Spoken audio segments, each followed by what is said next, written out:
Bonjour à tous et à toutes, bienvenue donc dans cette émission spéciale sur Afrique 2050 Radio, placée sous le thème entre gouvernement et opposition. Quel pari pour la Guinée? Alors que donc la transition politique guinéenne traverse une zone de turbulence entre annonces électorales, restrictions donc des libertés, scandales judiciaires et débats autour donc du projet de Smandou, une question majeure s'impose. La Guinée est-elle toujours sur le chemin de retour à l'ordre constitutionnel ou glisse-t-elle vers donc une dérive autoritaire? Pour répondre donc à ces interrogations, nous recevons donc ce soir un acteur central donc de cette transition, une personnalité qui divise tant qu'elle intrigue. Monsieur le ministre Ousmane Gawal Diallo, porte-parole du gouvernement guinéen et ministre donc des Transports depuis des années déjà, membre influent donc, de l'Union donc, des forces démocratiques de Guinée.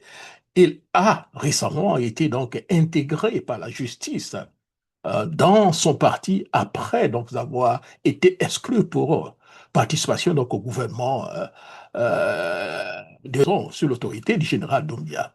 Ancien opposant, devenu homme de pouvoir, il incarne aujourd'hui donc les tensions entre engagement politique, loyauté partisane et service donc de l'État. Il est avec nous pour un entretien sans filtre, comme vous le connaissez très bien. Alors, on parlera surtout, on va recentrer donc notre débat sur le recensement, le référendum, les réformes dans le secteur donc des médias, le projet donc Simondou et tout ça. Le ministre, sans faux fuyant, et sans tabou, le ministre répondra donc à nos questions.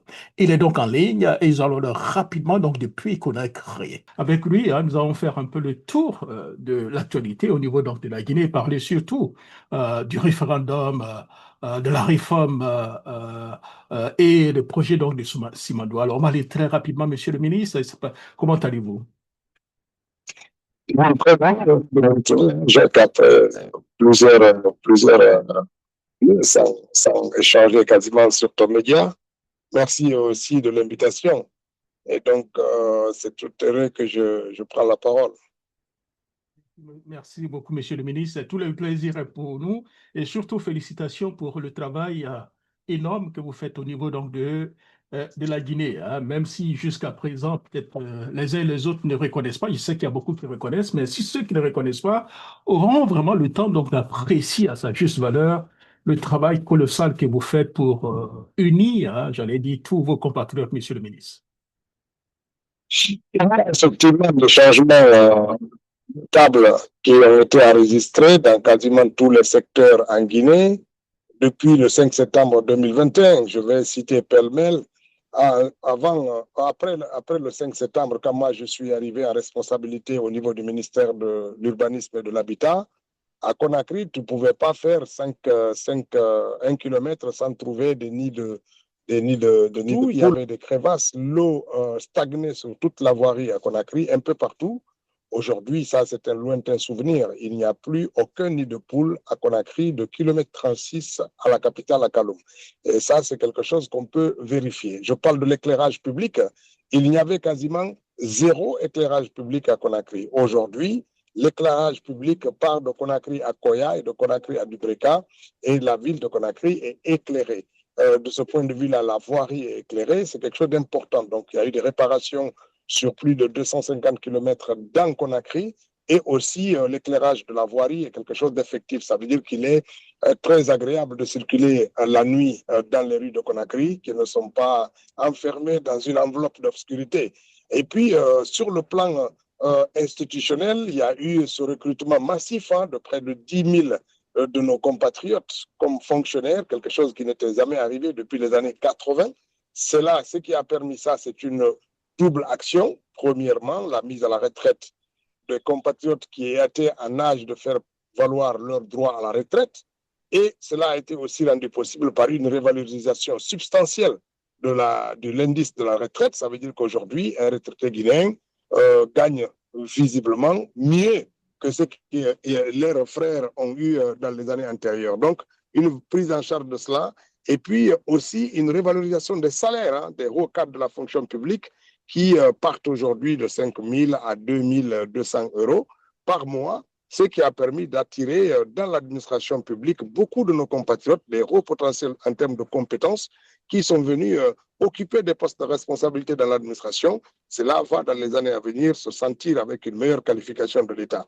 Et puis, il y a la couverture maladie pour les salariés à 85% de prise en charge des coûts de la maladie pour les salariés guinéens. Ce sont des avancées notoires. Je ne parle même pas des forces de défense et de sécurité aujourd'hui qui, tous les 3 mois, sont dotées en tenue, en chaussures et qui sont plutôt propres, bien habillés partout où on les voit. Et ça, c'est des choses que l'on remarque. Hein. La police routière est bien outillée avec des véhicules plutôt neufs et des panneaux de signalisation qui commencent à joncer les carrefours de Conakry. Donc, il y a beaucoup de choses. Je ne parle même pas des près de 2000 km de routes bitumées à l'intérieur du pays, de l'éclairage dans les grandes villes de Guinée. Toutes les villes de Guinée aujourd'hui ont au moins 6 heures d'électricité et de l'eau courante. Et la plupart, certaines d'entre elles, ont 24 heures sur 24 de l'électricité.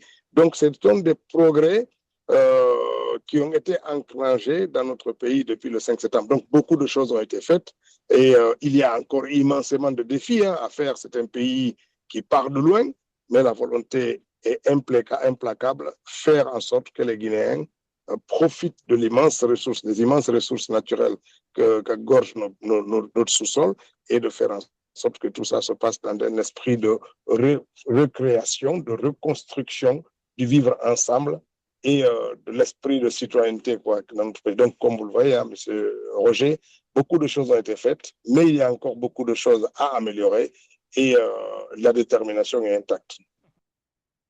Alors, ce que nous allons faire, Monsieur le ministre, on va aller certainement vous avoir peut-être une autre fois pour faire donc le bilan de la transition, puisque nous sommes pris par les temps. On va aller très rapidement. On va parler donc de recensement donc, électoral et le calendrier donc, de la transition. Alors, Monsieur le ministre, où en est-on concrètement avec le processus de recensement électoral en Guinée?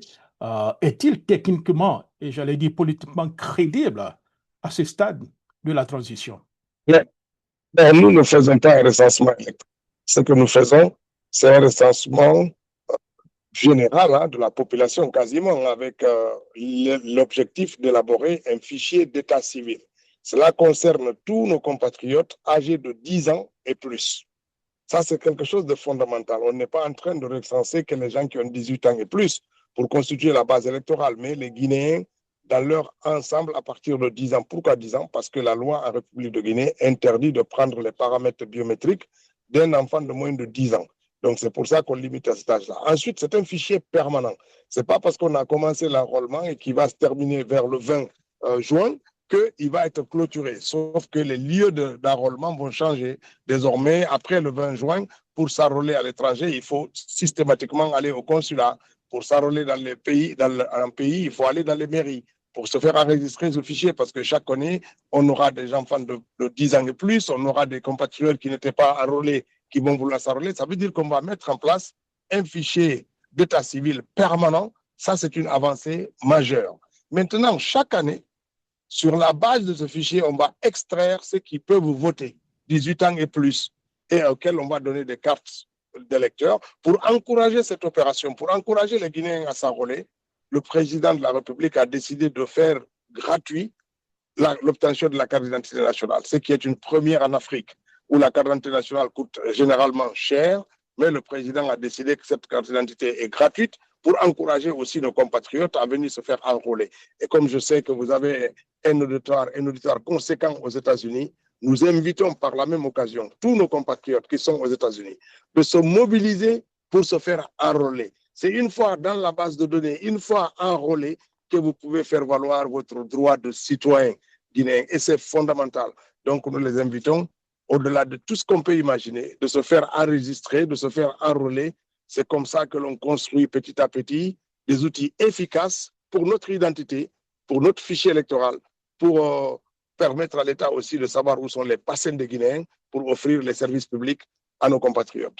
Merci beaucoup, Monsieur le ministre. Le calendrier électoral que vous annoncez actuellement par les autorités Pour certains de vos compatriotes, cela reste, j'allais dire, encore flou, hein, pour beaucoup, hein, ça reste encore flou. Pouvez-vous, Monsieur le ministre, confirmer donc la tenue donc, des scrutins hein, présidentiels et référendaires avant donc l'année 2025? Donc, ce qui a été annoncé et ce qui est acté par le ministère de l'Administration du Territoire, suivant la déclaration du chef de l'État, c'est que le référendum va se faire cette année. Il est prévu pour le 21 septembre. Et après, nous attendons que le ministère de l'Administration du Territoire publie un calendrier détaillé de la suite du processus électoral. Donc, on ne va pas se précipiter pour annoncer des choses. Nous avons un ministère qui est en charge d'élaborer un calendrier électoral et de proposer un chronogramme et qui peut être validé par les différentes autorités habilitées à le faire. Et en ce moment-là, il sera rendu public. Cela évite effectivement d'aller rapidement sans avoir une information fiable. Comme on a une entité qui s'en occupe, nous allons patienter pour que tous les scénarios soient regardés, traités, puis donner à la population des informations crédibles. Donc, si je comprends bien, Monsieur le ministre, ce qui est sûr, c'est qu'il y aura le référendum, mais pour les élections présidentielles, vous n'êtes pas encore sûr pour ça, si je comprends bien. Vous savez, après le référendum, il y a beaucoup de choses à faire. Hein. Après le référendum, il faut adopter la loi organique portant code électoral. Et ensuite, il faut installer les institutions de la République, hein, les institutions, notamment le juge électoral, hein, la Cour constitutionnelle, et les différentes structures qui doivent encadrer les prochaines élections. Et ensuite, prévoir la période de campagne de ces élections suivantes, etc., etc. Donc, il y a beaucoup de choses à faire. On ne peut pas sauter de l'adoption de la Constitution et d'une élection, quelle qu'elle soit, le lendemain. Donc, il faut attendre que le MATD, le ministère en charge des questions électorales, publie un chronogramme et cela nous permettrait de partir sur des bases factuelles pour donner l'information à nos compatriotes. Donc, alors, je reviendrai un peu sur cette question un peu plus tard. Hein. Certains acteurs politiques dénoncent aussi un recensement donc à double vitesse, excluant, si vous voulez, des zones ou des populations. Que leur répondez-vous, Monsieur le ministre?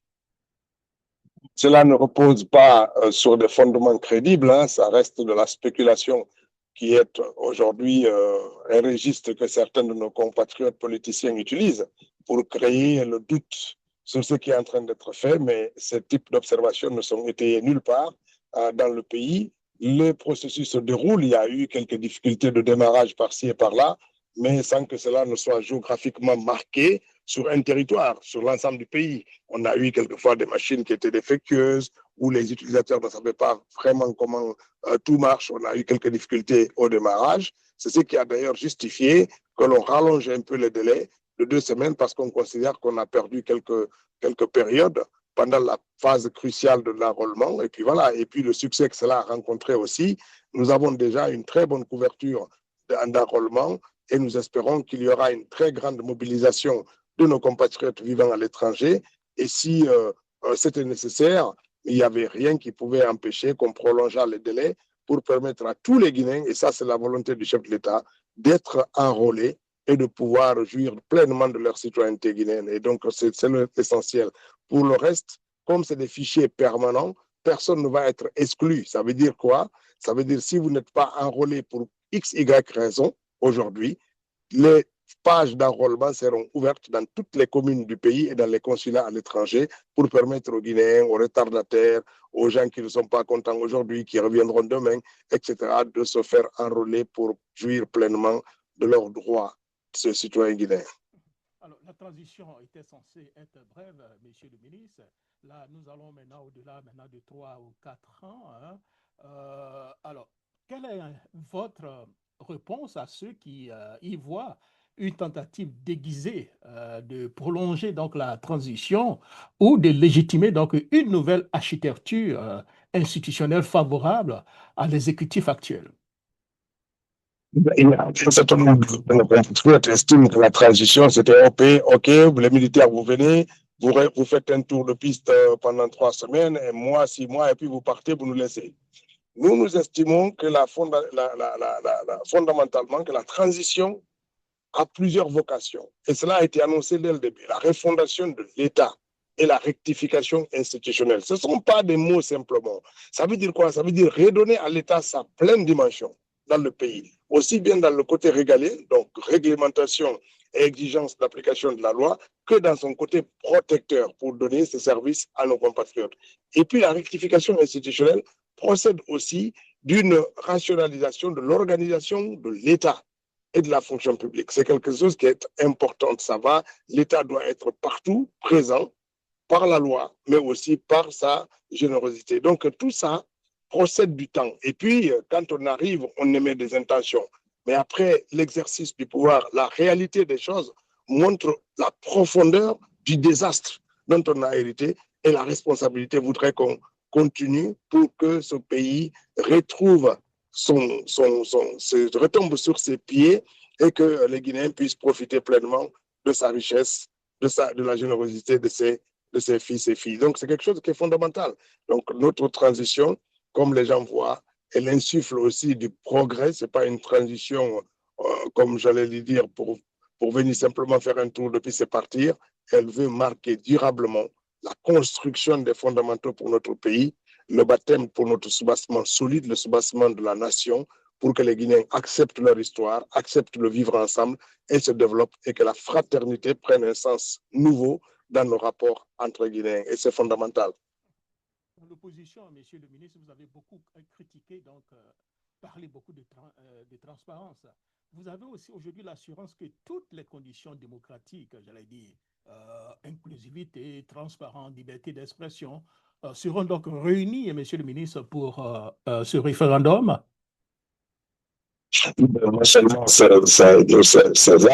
une vocation du gouvernement actuel et de la volonté du chef de l'État, faire en sorte que tous les Guinéens participent. C'est pour ça que lorsqu'on a fait le dialogue national inclusif, toutes les formations politiques ont été conviées. Celles qui ont voulu venir sont venues. Celles qui ne sont pas, leurs chaises n'ont jamais été retirées de la table du dialogue. Mais après, on ne peut pas contraindre les citoyens à venir participer obligatoirement. Nous créons les conditions pour qu'ils viennent. Après, il y en a qui confondent leurs institutions et leur propre personne et donc prennent fait et cause et voudraient que leurs institutions épousent leur cause pour qu'ils ne répondent pas. Mais sinon, toutes les conditions ont été créées pour que les Guinéens se parlent.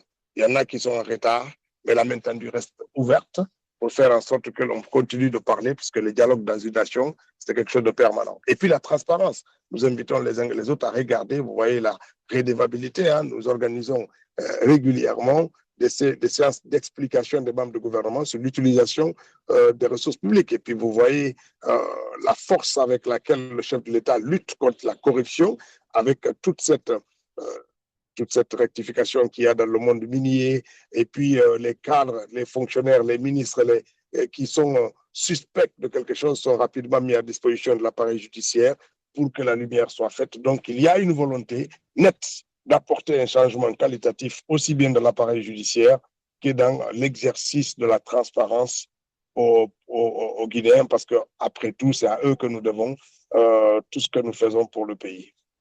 Alors, parlons donc des médias et puis des libertés d'expression. Vous en avez brossé tout à l'heure. Hein. De nombreux médias ont été donc suspendus et des journalistes inquiétés, en guillemets. Hein. Sur quelle base juridique, monsieur le ministre, ces mesures ont-elles été prises? Vous savez, il y a chaque fois qu'un organe de presse est ouvert et agréé, il s'engage sur la base d'un cahier de charge à exercer. Ce qui se passait dans une certaine presse en Guinée n'est acceptable nulle part, même pas aux États-Unis, où je n'ose même pas imaginer une radio qui donnerait la parole tous les jours aux extrémistes. Et de deux bords, de tous les bords, et on les donne la radio tous les jours pour qu'ils s'invectivent. Cela n'est pas possible parce que c'est de nature à entraîner des troubles dans le pays. La liberté, elle est belle, mais la responsabilité est une exigence pour toute personne qui veut exercer sa liberté. Il n'y a pas de liberté sans responsabilité. Les deux vont ensemble. Donc, il y a des gens qui pensaient qu'ils pouvaient faire la liberté de la presse ce qu'ils voulaient, sans qu'on leur demande de compte, peu importe ce qu'ils disent, peu importe les dérives que cela peut entraîner dans notre société. Et la responsabilité de l'État, c'est de favoriser la mise en place des institutions, mais surtout de garantir la paix, la quiétude, pour que chacun puisse exercer librement. Donc, nous appelons simplement à nos compatriotes qu'il, oui, la liberté de la presse, c'est un devoir, c'est une obligation pour les États, mais celle-ci s'exerce par la responsabilité. Je vous donne un exemple, M. Jacques. Lorsqu'il y a actuellement les conflits israélo-palestiniens que nous voyons et nous entendons tous les jours, mais personne d'entre nous nous voit dans les télévisions des enfants déchiquetés, des corps mutilés, des jambes coupées, etc. Pourtant, c'est ce qui se passe dans la guerre avec plus de 50 000 morts. C'est ce qui se passe dans la guerre. Mais on ne nous montre pas un tas de cadavres sur les 50 000 morts-là. Pourquoi? Parce que la responsabilité journalistique voudrait que cela heurte certaines sensibilités. Donc, c'est au nom de ça qu'on ne montre pas l'image. Ce n'est pas parce que l'image-là n'est pas une réalité. Mais même la réalité, lorsqu'elle existe, lorsqu'elle doit provoquer des troubles ou lorsqu'elle doit heurter certaines sensibilités, la responsabilité du journaliste est de veiller aussi à cela. Pas seulement s'arc-bouter derrière la liberté, et oublier le mot responsabilité. Voilà ce que nous demandons à nos compatriotes et je pense que c'est un schéma qui est en train d'être compris. Le succès de la dernière rencontre de réflexion sur l'organisation de la presse guinéenne a démontré une certaine prise de conscience et nous espérons que cela va conduire à une presse beaucoup plus objective, beaucoup plus critique aussi dans l'action du gouvernement, mais aussi capable d'apprécier les progrès qui se réalisent dans notre pays. Alors, donc, répondez-vous donc aux observateurs qui dénoncent un climat d'autocensure généralisé donc, dans, j'allais dire, les rédactions guinéennes? Bon, après, on peut dire que c'est un climat d'autocensure. Moi, je peux vous dire, Jacques, en Europe, lorsque quelqu'un a sorti les caricatures de Mohamed, beaucoup de presse, beaucoup de journalistes ont dit on ne sort pas ça parce que cela est de nature à créer du trouble, à heurter la sensibilité de nos compatriotes musulmans et ils ont refusé de le faire. Est-ce que c'est une autocensure ou c'est l'exercice d'une responsabilité? Mais n'empêche que des médias comme FM, Joma, Espace, TV ont été donc frappés par donc, des sanctions. Peut-on encore parler donc des libertés donc, de la presse en Guinée et surtout à quand leur retour, Monsieur le ministre? Le problème que nous avons souvent en Afrique, c'est que lorsque l'État exerce son devoir de protection des citoyens, on parle de lutte contre l'abus de liberté, d'abus sur les libertés. Lorsque la même chose se passe dans des pays occidentaux, personne ne parle. Le président des États-Unis, quand il est arrivé, pour citer les États-Unis, parce que c'est là qu'on prend souvent comme exemple de démocratie, notamment de l'usage de la liberté d'expression, mais quand le président Trump est arrivé, bah, il a fermé la voix de l'Amérique, une radio qui existait depuis les années 50. Et alors, est-ce que c'est un recul de la démocratie, de la liberté d'expression? Personne ne parle de ça tous les jours. Bien sûr que c'est observé. Quand en France, Énergie 12 et C8 qui ont été fermés du groupe Bolloré l'année dernière. Et alors, ça arrive dans tous les pays que des gouvernements prennent la mesure de la situation d'urgence dans laquelle se trouve leur pays et agissant en vertu des lois, décident de faire telle ou telle chose pour rappeler la responsabilité, que ce soit des médias, des acteurs de la société civile, etc., etc. Et ça, c'est fondamental. Donc, nous essayons de protéger nos concitoyens, de faire en sorte que la Guinée soit un espace où le vivre ensemble est tous les jours perpétué. Cela est mieux pour nous que de vivre dans un pays où on a le sentiment que chaque jour, c'est le début de la guerre civile. On ne peut pas accepter ça. Est-ce qu'on peut espérer d'un retour avant donc, les élections présidentielles? C'est possible? Je pense qu'il y a un cahier de charge qui est en train d'être élaboré. Les presses travaillent beaucoup pour sa modernisation. Et dans tous les cas, je pense qu'ils ont eux-mêmes les réponses de cela, parce qu'il n'y a pas un acharnement contre tel ou tel. Si les uns et les autres se conforment aux exigences de la loi et de la responsabilité, il n'y a pas de raison. Mais je pense que c'est une démarche individuelle. Alors, parlons donc d'économie. On va beaucoup parler donc de Simandou, transparence et, disons, retombée, Monsieur le ministre. Donc, le projet Simandou est présenté, Monsieur le ministre, comme un levier de développement majeur. Mais où en sommes-nous réellement, Monsieur le ministre, dans sa mise en œuvre? La semaine dernière, le ministre directeur de cabinet, le ministre des Mines, un conseiller du président de la République se sont rendus quelque part en Inde pour aller voir les 3 premières locomotives qui vont très bientôt embarquer pour Conakry. Ça, c'est une réalité, le ciment d'aujourd'hui. 650 km de chemin de fer avec des tunnels d'une vingtaine de kilomètres qui traversent des montagnes immenses ce sont des prouesses techniques, ce sont des réalités. C'est un rêve guinéen de plus de 60 ans qui est en train de se matérialiser. C'est très important. Et au-delà de ça, c'est presque 20 milliards de dollars d'investissement en Guinée sur les chemins de fer, sur les infrastructures, sur l'exploitation de ce jugement de fer de classe mondiale. Ça, c'est quelque chose de fondamental. Et puis, les retombées aujourd'hui, alors qu'il est simplement en phase projet de développement, c'est plus que 10 000 emplois que le Simandou fait directement. Alors, on ne parle même pas des emplois indirects. C'est immense. Et vous regardez les eaux profondes, hein, le port de Moribaya qui est en train d'être valorisé. Aujourd'hui, la Guinée, c'est 1000 bateaux miniers, près de 850 bateaux commerciaux qui arrivent chaque année. Le Simandou, en pleine croissance, ce seront 3000 bateaux chaque année qui vont sortir. C'est autant de ressources financières, énormément et des retombées. Et la volonté du chef de l'État, c'est de faire en sorte que les ressources financières qui seront issues de cela soient des catalyseurs pour développer notre agriculture. Simandou va permettre de développer d'autres secteurs économiques importants, comme l'agriculture, comme l'élevage, comme les industries, la recherche et le développement, l'éducation, etc. Donc, ils vont nous permettre de continuer à accroître le potentiel de développement de la Guinée. Alors, quelle garantie, Monsieur le ministre, pouvez-vous donner sur la transparence des contrats et surtout la répartition, j'allais dire, équitable des revenus attendus, Monsieur le ministre? Vous savez, il y a des gens qui aiment faire la polémique sur des sujets inutiles. Quand on voit un contrat où il y a les États-Unis, où il y a la Chine, où il y a la France, où il y a l'Angleterre, il y a l'Australie, vous croyez qu'on peut construire avec ces pays qui sont réputés être les plus rigoureux en termes de transparence financière et qu'on peut faire des choses opaques? Non, je pense qu'en ce moment-là, ce n'est pas seulement la Guinée alors qu'il faut falloir blâmer, c'est le monde entier.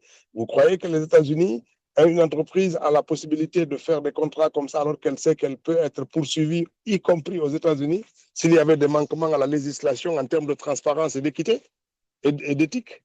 C'est quelque chose de fondamental. Je pense que toutes les dispositions sont prises pour que les ressources de ces pays-là soient injectées dans ce projet immense de la Guinée. C'est parce que, effectivement, nous travaillons pour ça. Nous travaillons pour que tout ceci soit bien pour chacun d'entre nous, pour que la transparence soit fondamentale.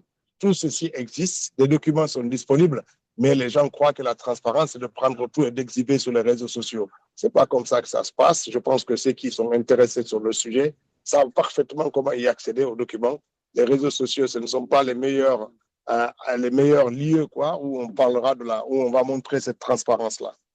Mais Monsieur le ministre, est-ce que réellement le peuple guinéen bénéficiera-t-il réellement, si vous voulez, Monsieur le ministre, des retombées économiques de Simandou? Ou, selon certaines personnes, il s'agit d'un projet accaparé par donc des intérêts privés et étrangers? Non, d'abord, ça c'est trop dire. Les Guinéens tirent déjà parti de ce projet. Je vous dis, il y a actuellement, en termes d'emploi directs et indirects, plus que 20 000 Guinéens qui travaillent. C'est déjà tiré parti de ça. Mais ce n'est pas le tout. Aujourd'hui, quand on regarde les conséquences du développement du Simandou sur la fréquentation de l'aéroport de Conakry, il y a une augmentation de plus de 10% des passagers. C'est déjà des retombées parce que c'est autant de ressources qui arrivent dans le pays. J'ai dit tout à l'heure, il y a toutes ces personnes qui arrivent sur le projet, 10 000 expatriés presque qui travaillent de ça. Tous ces gens-là louent des bâtiments qui appartiennent à des Guinéens, payent sur le marché guinéen. C'est déjà des retombées économiques. Il y a énormément de manières. Après, derrière, lorsque les dividendes vont commencer à tourner, c'est à ce moment-là, on verra. Alors, Monsieur le ministre, comment le gouvernement compte-t-il, j'allais dire, rassurer donc l'opinion publique face aux souvenirs, Monsieur le ministre, vous le savez, douloureux des scandales miniers passés? Alors, les scandales miniers passés, c'était quoi? Le premier, c'est que les contrats étaient des contrats léoniens où l'État perdait tous ses droits. C'est au regard de cela qu'il y a eu la révision du contrat minier du Simandou qui a permis à l'État d'engranger 15% de parts, notamment sur le transguinéen. C'est important, hein? Ce sont des leçons qu'on a tirées des contrats passés. Le deuxième facteur, pour dire que c'est différent de ce qui se passait avant, c'est de dire que c'est dans la construction de ces contrats, les révisions des contrats miniers aujourd'hui, qu'on est en train d'opérer pour sortir du panier tout ce qui a été mal conçu. C'est des leçons que nous tirons de l'expérience du passé. Donc, et puis aussi, les jugements qui ont eu lieu, notamment aux États-Unis, qui ont entraîné des condamnations, alertent aussi les responsables que nous sommes, que nous pouvons être poursuivis demain ailleurs s'il y avait des manquements sur ces contrats, parce que les gens qui sont impliqués là-dedans, c'est souvent des multinationales américaines, israéliennes, françaises, etc., etc. Et donc, il faut faire attention. Donc, nous tirons des expériences, des connaissances sur tout ça pour construire aujourd'hui en nous protégeant au maximum, en protégeant le pays au maximum, en protégeant les investissements des Guinéens et en garantissant un retour de dividendes pour le pays et pour les populations. Voilà, merci, Monsieur le ministre. De deux petites questions. Je sais que vous êtes pris aussi donc par le temps. Parlons rapidement donc de justice. Certains parlent donc d'une justice aux ordres, Monsieur le ministre. Que répondez-vous à ceux qui estiment que donc les procès en cours sont instrumentalisés pour éliminer donc des adversaires politiques? Que répondez-vous à cela, Monsieur le ministre? Qu'est-ce qu'on dit si on n'avait rien fait? Parce que le problème, c'est ça. Les mêmes personnes qui disent que c'est une justice aux ordres, qu'est-ce qu'ils auraient dit si la justice n'avait rien fait? Il faut au moins qu'on sache ce qu'on veut. Si on veut qu'une justice agisse bien, mais on se soumet tant soit peu aux lois de la République. Pour dire ça, les gens doivent s'appuyer sur la loi pour dire voilà la loi qui a été violée par l'État lui-même. Voilà. Mais je pense que des annonces comme ça restent dans le registre des paroles politiques qui sont souvent vides de contenu. Mais la réalité est différente. Les Guinéens avaient été fatigués de l'impunité et ils voulaient une société qui garantisse aussi les droits et qui restaure l'autorité de l'État. C'était fondamental et nous sommes en train de travailler dans ce sens-là. Et nous agissons. Et les juridictions en Guinée sont de plusieurs degrés. Ça veut dire que les gens ont le droit de se faire assister. Le droit, il y a parmi les personnes qui sont arrêtées, certains ont eu des non-lieux parce qu'il n'y a pas eu de preuve de leur culpabilité à l'issue des procès. Et voilà, donc il n'y a pas de condamnation systématique, il y a bien des procès avec chaque partie qui a la possibilité de se protéger, de se défendre, et voilà, jusqu'à ce qu'il arrive à asseoir la conviction du juge qui, en dernier ressort, est la seule qui décide. Récemment, la jeune fille du ministre, de l'ancien Premier ministre, M. Kassori Fofana, a écrit une lettre adressée au président Mamadi Doumbia afin qu'il fasse diligence pour que son père puisse recouvrer provisoirement donc la liberté. Certaines personnes disent qu'il est actuellement très souvent, Monsieur le ministre, vous le connaissez très bien. Est-ce que dans ce sens, après donc la grâce accordée à l'ancien chef d'État Dadis Camara, peut-on espérer donc une grâce pour les Damaro, pour l'ancien Premier ministre M. Kassori Fofana et autres, Monsieur le ministre? Il faut l'espérer, il faut le souhaiter même. Mais comme vous le savez, les grâces interviennent après les procès. Et je comprends le message très touchant de la fille de M. Kassori qui est passée malheureusement dans les prisons. Il y a beaucoup de pères de famille et de mères de famille.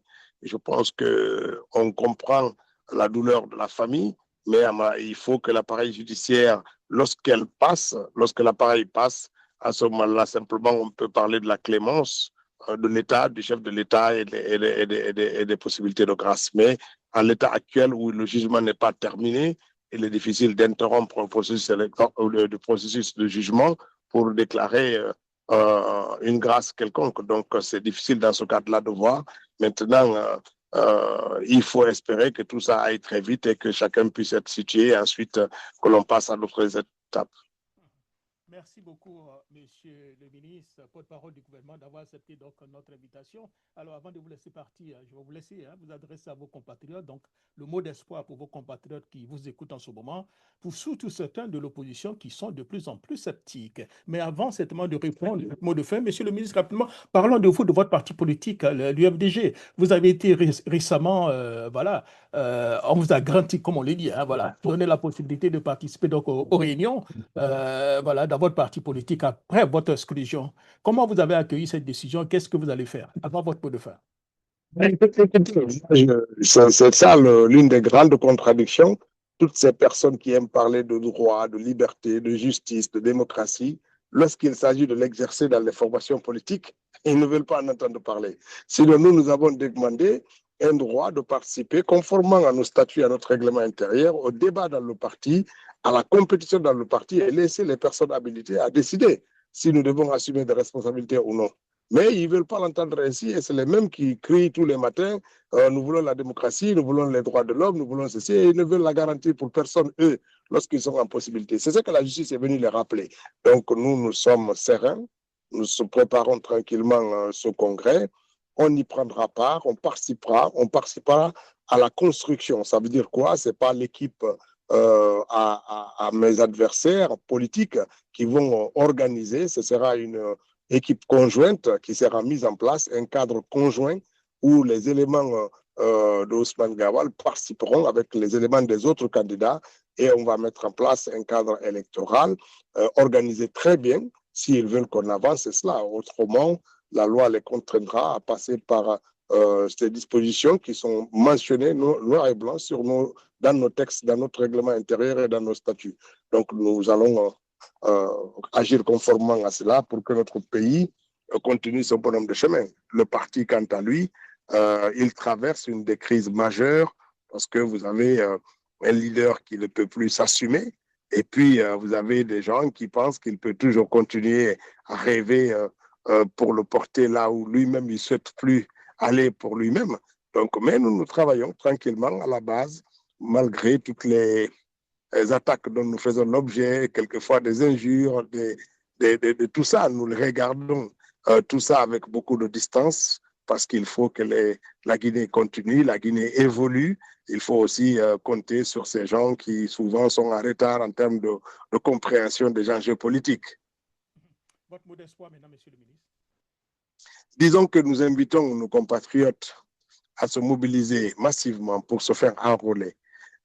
Ça sera censé être dans le fichier national d'état civil de Guinée. C'est aussi une manière d'exister pour l'État, aux yeux de l'État guinéen, et éventuellement de bénéficier de toutes les prestations que l'État peut apporter à ses concitoyens. C'est aussi une garantie de pouvoir renouveler les papiers guinéens, de ne pas peut-être être soumis au régime de visa en revenant en Guinée, etc. Beaucoup d'autres avantages sont dans ça, et aussi une possibilité qui est offerte d'exercer les droits civiques à l'occasion des consultations électorales. Donc, beaucoup de choses attendent nos compatriotes, nos parents qui ont eu souvent des enfants nés en dehors de la Guinée. C'est le moment de leur permettre d'intégrer la grande famille des Guinéens en construisant leur état civil aussi à l'intérieur de la Guinée, à des bases de données guinéennes et de faire en sorte que l'État guinéen les connaisse et les apporte secours et assistance. Donc, nous les exhortons massivement et vivement à se mobiliser